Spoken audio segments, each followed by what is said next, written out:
હવે એના પછીનો ટોપિક જોઈએ, સમસ્થિતિમાન પૃષ્ઠો, ઇક્વિપોટેન્શિયલ સરફેસીસ. બરાબર. હવે જુઓ, પહેલા આપણે છે ને આવો એક બિંદુવત વિદ્યુત ભાર વિચારીએ, ક્યુ. હવે આ બિંદુવત વિદ્યુત ભાર જે છે તેને કેન્દ્ર તરીકે લઈ અને આપણે એક ગોળીય કવચ વિચારીએ કે જેની ત્રિજ્યા r છે. તો હવે આ જે બિંદુવત વિદ્યુત ભાર છે તેનું r અંતરે વિદ્યુત સ્થિતિમાન કેટલું થાય? તો કે kq/r.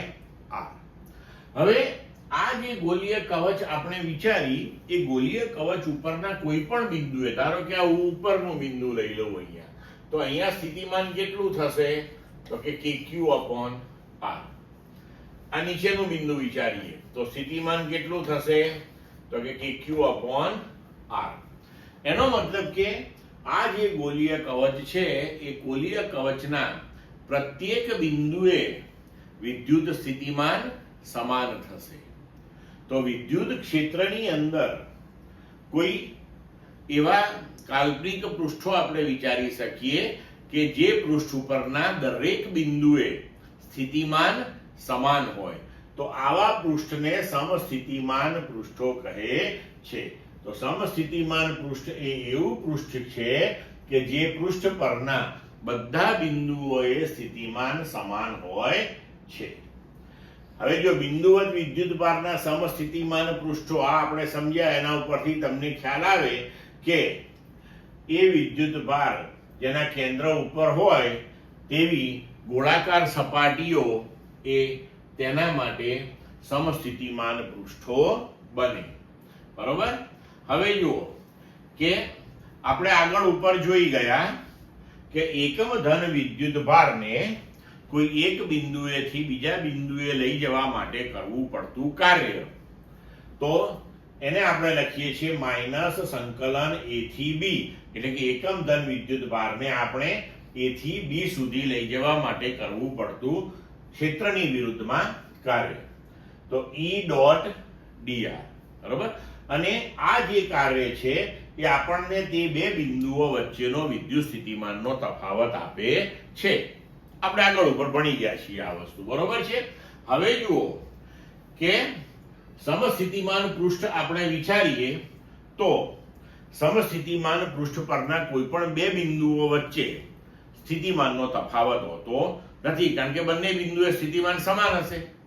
જો આપણે સ્થિતિમાનનો તફાવત શોધવા જઈએ તો એ શૂન્ય આવશે. બરોબર.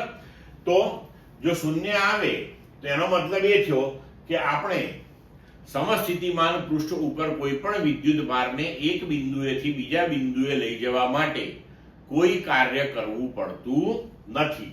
તો આપણે લખી શકીએ કે જો આ બે બિંદુઓ અત્યંત નજીક લઈ લઈએ આપણે, તો એ બે વચ્ચેનો વિદ્યુત સ્થિતિમાનનો સૂક્ષ્મ તફાવત આપણે ડેલ્ટા V બરાબર -E.dr લખી શકીએ. અને dr એ બે બિંદુઓ વચ્ચેનું અંતર લઈ લઈએ આપણે. તો હવે આ સ્થિતિમાનનો તફાવત શૂન્ય છે, તો આપણે લખી શકીએ -E.dr cos θ. E શૂન્ય નથી, એક બિંદુએથી બીજા બિંદુએ આપણે ગયા એટલે સ્થાનાંતર શૂન્ય નથી, તો પછી આનો જવાબ શૂન્ય આવ્યો, મતલબ કે cos θ શૂન્ય હોય. cos θ શૂન્ય હોય મતલબ કે θ 90 ડિગ્રી હોય. બરોબર. તો θ એ E અને dr વચ્ચેનો ખૂણો છે. એનો મતલબ એ થયો કે E અને dr જે છે એ લંબ હોય. એટલે કે સમસ્થિતિમાન પૃષ્ઠ જે છે એ પૃષ્ઠ પરના કોઈ પણ બિંદુએ વિદ્યુત ક્ષેત્ર એ પૃષ્ઠને હંમેશા લંબ હોય છે.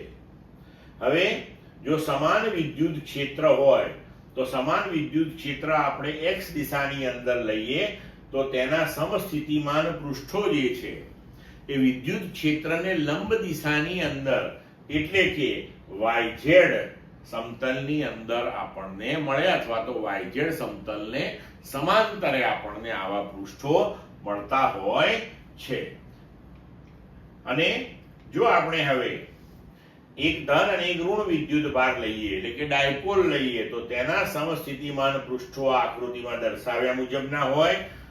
જો બે ધન વિદ્યુત ભારો આપણે લઈએ તો તેના સમસ્થિતિમાન પૃષ્ઠો આ બીજી આકૃતિમાં દર્શાવ્યા મુજબના મળતા હોય છે. તો ક્લિયર મિત્રો?